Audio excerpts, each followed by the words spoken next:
Ang lulutuin po natin ngayon ay sinigang na baboy sa kamatis. Tara, umpisahan na po natin. Sindi yan. Stove. Paglagay ng tubig. Ilagay ang baboy. Ilagay na rin ang kamatis. Ilagay na rin ang asin. Lagyan na rin po natin ng magic sarap. Lagyan na rin po ng sibuyas.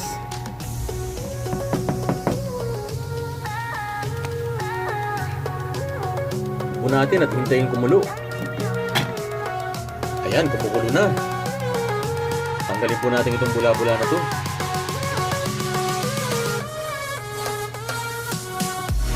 Lagyan po natin ng sili. Lagyan na rin po natin ng talong.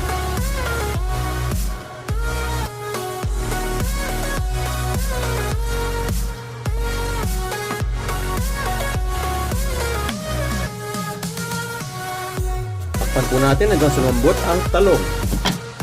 Ang tawag po pala sa Korean ng talong ay kagi. Kagi.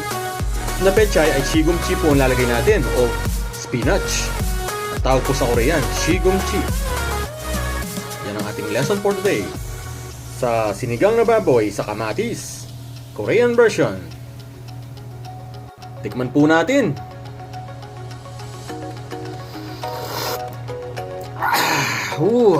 Gumuguhit po ang anghang.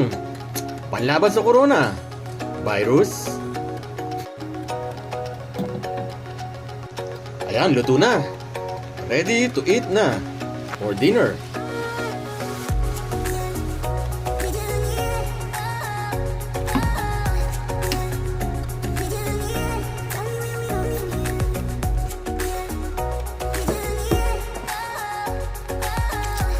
Yan ang ating recipe for tonight. Sinigang na baboy sa kamatis, Korean version.